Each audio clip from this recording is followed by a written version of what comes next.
G'day, welcome to the channel, it's James here.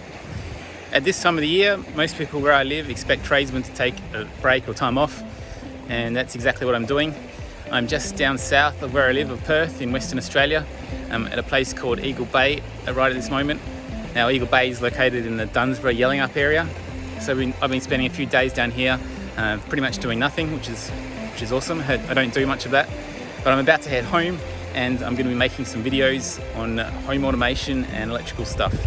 So the first video we're going to be checking out is a little product that I've come across. It's really cool. It's called NoCAN, and it works on CANBUS and has little nodes that you can program to do pretty much anything. And they get power from the bus system, and you can connect it to Home Assistant, connect sensors and switches and relays up to it, and you can do pretty much anything you want with it. So we'll be checking that out, how it works, what it is, how to set it up, how to connect it to Home Assistant. Following that, we're going to be seeing how I do my paid systems for people. Usually I use a little low-powered NoC system because they're fast and easy to set up, and they run fast, and I've just found them to be the best to use if it's for someone that's paying and they've got a few devices on their network or system. So I'll be showing you how to set up one of those.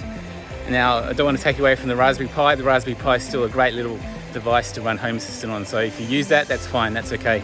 But this is just a video on NoCs if you're interested in how they work. I've also got an i7, which I haven't actually used before. It's a small form factor PC, and we're going to be setting that up as a Linux system with Home Assistant on it, and we'll be able to run other stuff on it as well. So we've got a few videos coming up. Hopefully you better enjoy it over the end of the year break. And so let's jump in and check out NoCAN.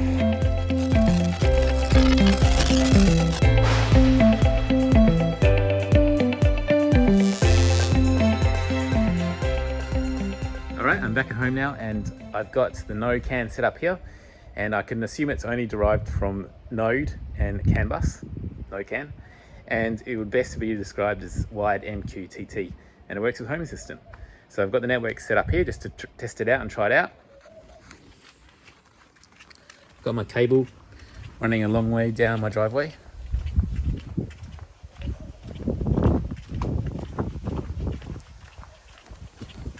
And this is one of the nodes that I've set up just for testing, trying it out. So that is a NoCAN node, a canzero. And we've got a button here we can try out, and it's got a temperature sensor too, and that's all connected into Home Assistant. Okay, let's head back and check it out a bit closer.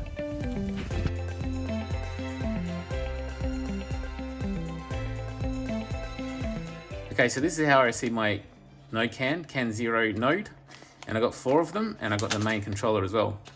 Now I ordered this from PCBWay, and you can also order it directly from Omslo, which is in Greece. They weren't available at the time I ordered it, so that's why I got it from PCBWay. And this is what it comes with. It comes with the header pins that you need to you can choose which ones you want to solder on. It comes with a 120 ohm end of line resistor, which I haven't needed. It's for longer runs. I guess you could put on if you wanted to, one on each end. And the little plugs to connect the network to the node. So you can use both of them, or if you want to, you can actually just use the one and just loop the wire in and out of the one terminal. It's simply up to you and the convenience of being able to unplug it and move things around. Now, this is the form factor of an Arduino Maker 1000. So it would fit the shields from an Arduino Maker 1000, and it's exactly the same size, and it's got all the same pinout. It also has the same controller, the SAMD21, just here, and you can program it exactly the same way through the Arduino interface, and you can make all sorts of things with this. So you can have sensors and relay outputs and anything you can think of. And so that is also connected to this little microcontroller here, which is an STM32, and that controls the CAN bus and the signal between the master and handles all that side of things. And it's got a little transceiver here for the CAN bus. All this stuff over here is a power supply, and it actually receives the 12 volts or 24 volts in here, and we'll drop it down to 5 volts, and it will actually put out up to 500 milliamps, which is quite a bit, so you can run relays and whatnot off this little node board. And it has, of course, the 3.3 volts out as well. So that's the node just there, and it's pretty cool. And I think this is probably a good opportunity to point out the main reasons why you perhaps want to use this NoCAN system, because it's obviously a little bit more expensive than using Wi-Fi pucks. Now there's two main benefits. One is that you don't have signal issues if you've got cables running out to different locations. In my house, I was going to use this in my shed. I've got a little shed out the back, and the Wi-Fi is a bit sketchy, and so I've got a Wi-Fi controlling my reticulation, and it sometimes won't turn it on because of the signal won't go through the door, but it's only hit and miss. So this solves Wi-Fi issue problems, and it provides power to whatever it is you're doing. So you don't need to have a power supply. It comes through the cable and then heads off to the next one, and the whole network can have up to 2 amps in total at, I think, 24 volts, I believe. So that's the node, and this is the master that you get. So you just need one of these, and I really believe because this is CANBUS, it actually will work. You can have up to 63 of them, I believe. I'm not sure if you'd ever have that many, but I think that's how many you can have. So this is the master controller here. So you've got the power supply here that takes in the 24 volt or the 12 volt in here, and it has a little switch here that controls the maximum current to 2 amps. And then you've got the STM32 over here, which is the controller for this little board. And then you've got the output here that goes out to all the nodes in the system. So this comes like this. You just need to solder the headers on, and it's got a few standoffs that you can use as well to stand it off the Raspberry Pi. So it needs a Raspberry Pi as well. So I've got a Raspberry Pi 3B, and that's the one it works on, I believe. I'm assuming I'm not sure if it would work on a Raspberry Pi 4 or not, but it definitely works on this Raspberry Pi 3. So we can just plug that in now, and we'll give it some power, and we can test it all out.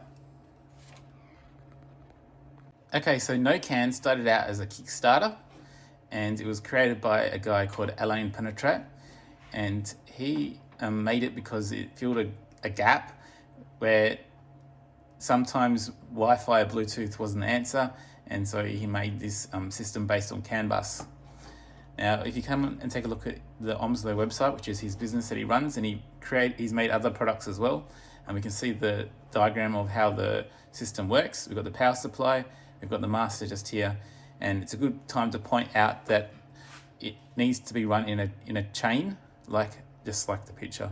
Now that's probably the only possible downside to this. I'm sure there's other smaller downsides maybe, but that's the main one just to keep in mind, because you have to do it into one node and then out to the next one, then to the next one.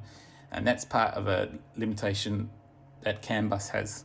So you can't go off on a star and split out to other locations. So if you're putting that in a property, you have to keep that in mind when you're running the cables.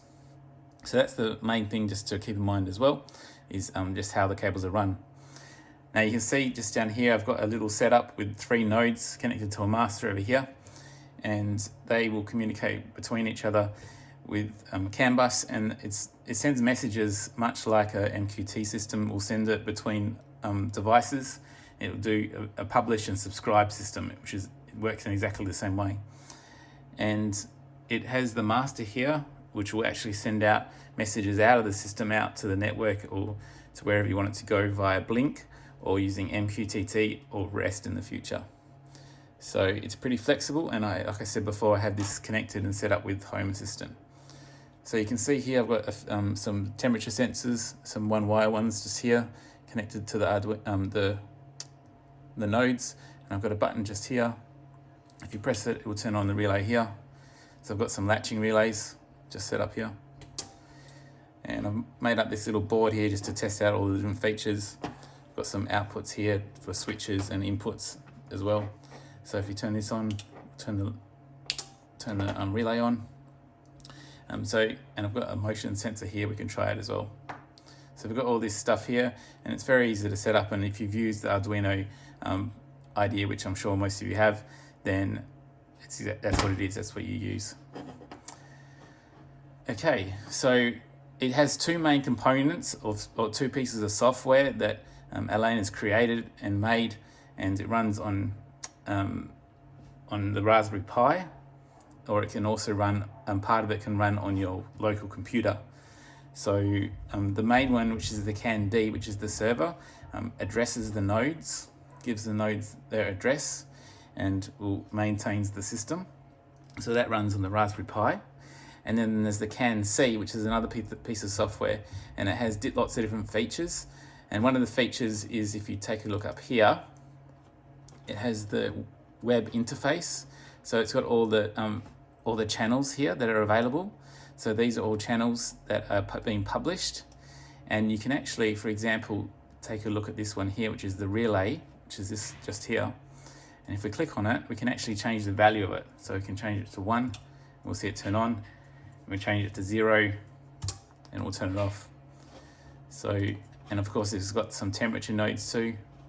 So you probably wouldn't change that because it's just publishing the temperature that it's receiving from the 1Y sensors over there. So you can see here it's pretty straightforward how it works. And that's what the main function, or not the main function, one of the functions of CANC. Now I'll just flick over to a terminal window, and you can see here this is CANC, and this is running on my local computer. You can also have it running on here as well if you want to, on the Raspberry Pi. You can SSH into the Raspberry Pi and run it on there, or you can run it on here. So I'll just type in that and show you some of the functions it has. C help. So I'll just open this up. So it's got all the different options here to get information on devices, to download the firmware from the nodes, download it off the node, and to get a channel list, and you can monitor. You can have a monitor, which we'll have a look at in a minute, and we can set up the MQTT. You can also make a configuration file, which is much easier than doing it by command line to set up MQTT, which I'll show you in a minute. And you can power on and off, and you can actually publish values to different channels on the network via here, or you can read channels. So it's got a whole lot of command line features that you can make use of. So if I just do a monitor, and we'll just check out how the monitor looks like.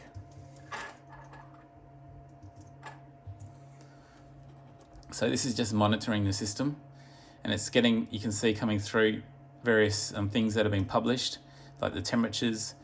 It shows here the voltage on the system. So it's got 23.8 volts, and it's only using 12 milliamps. So I've got 3 nodes running, and it uses hardly any power to run those 3 nodes, which is one of the good features, is very low power. The SAMD is a very low power chip, and the STM32 doesn't use much power either. So it's not like things that have Wi-Fi, which need at least 1 watt to run. These are very low power, these ones, these little boards. So if we press a button, you'll see like a switch come up, and we can see the motion, because I'm just putting my hand in front of here. We can see motion coming up as a message on the screen just there. Okay, so that's the monitor. I'll just stop that, and I'll SSH into the Raspberry Pi. So once we're in the Raspberry Pi, I'll just show you the configuration file. So we've got the CAND running on here. So if I run on top, you'll see it running. Oops. You can see what's running on the Raspberry Pi, and if we look through, we'll see the server just running here. The NoCAN D server that's running, and it's got different things that it's doing just there. So we'll just get out of that, and I'll show you the configuration file to make it publish MQTT messages.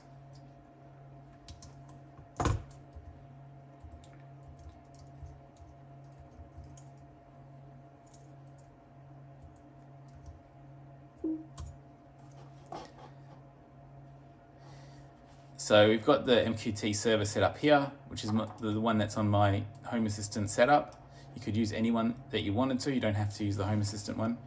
And then what it's doing here is these publishers, it's publishing out, it's converting it from the channel name, which is on the Nocan system, and it's sending it out to MQTT on that topic. So I've got a few things that are publishing various things out to MQTT, and there's one thing that's subscribing. So I can actually send an MQTT message into this Raspberry Pi and it will turn on the relay just here. So that's basically how it works, and you set up the address of the web server and whatnot. So that's the sort of the setup, which is pretty straightforward, not too complicated. When you do get your gear, if you order some to try out, there's a really good tutorial which you can follow through, and it shows you absolutely everything, all the basics to get you up and running. So I'll just have a quick look on here and show it to you. Okay, so this is the full installation tutorial, which I'm not going to go through entirely now, but it has all the information from Mac and Windows, and it step by step tells you how to set everything up. So if you do want to try it out, it's super simple to just follow through these instructions just to give it a go.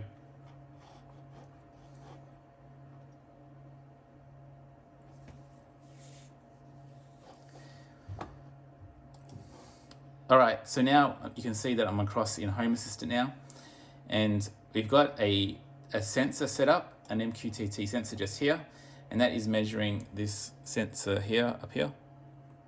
So that's sending out a message every 5 seconds, I think I've got it set up to, and that's doing that via MQTT. You'll also notice that we've got the motion there, so when we put our hand in front of it, the motion comes on. So we put our hand in front, and that's a binary sensor we've got set up just there. And we've also got the button, which is this one just here. So we press our button up the back. We've got our button input here. And I've got some automations that I've got set up. So if I turn this one on here, you'll find that our motion sensor will turn this light on and off now with this automation running. So we'll give it 15 seconds and it'll time out.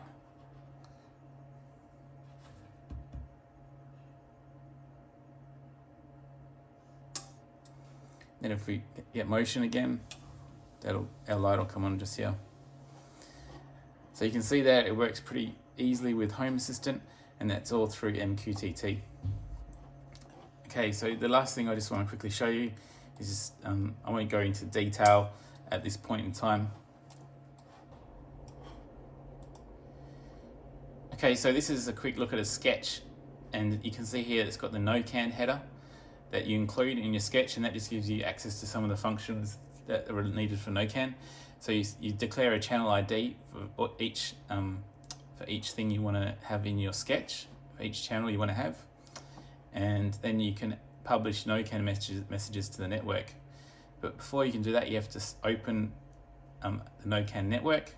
You have to register each channel on the network, and then once you've registered each channel, you can also subscribe to the channels that you need to subscribe to, and that's so you can get information into your sketch from out on the network and use that information in the sketch. And then if you come down a bit further, you'll see that you can do all the traditional logic that you do with Arduino, and then you can also publish messages out. So you can see in this little block just here, what we're doing is we're detecting motion with a motion detector, and then if we publish a message to the network, and then once it goes back, we publish it's on standby. So it's pretty straightforward, pretty simple, just like a regular Arduino sketch with a few extra functions added that you can use to manage the network. Okay, so that's just an overview of NoCAN, what it is, how it works, what the parts are. I hope you've enjoyed the video. I hope it's been useful to you. I was hoping to get the creator, Alain, on to have a chat on another video. So if you'd like to know some more questions about it, like anything you want to know, please leave the questions down in the comments, and I might be able to ask Alain those questions. One question that did come up in my mind that I wanted to find out the answer to was actually, is it possible to get a smaller one of these? So this is an excellent little board for development. However, if you only wanted to control one sensor or one switch, or could you just have only the STM part and make the board much smaller and also cheaper as well, and include it on the same network with the other nodes? So that's one thing I was going to ask Alain, and so if we get him on the video, maybe he might be able to answer some of those questions. So leave them down in the comments. Another thing I'd like to just make known as well is that it is open source, and so all the design files and all the information is there if you like to tinker and make things and work and change stuff.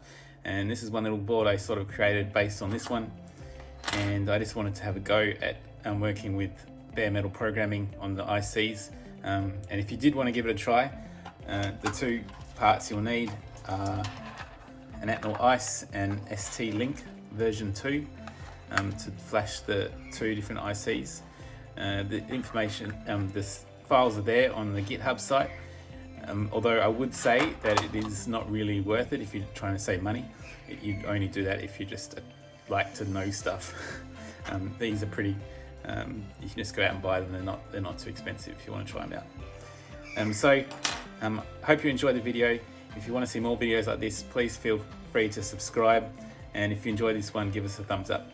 I'll catch you next time. Bye.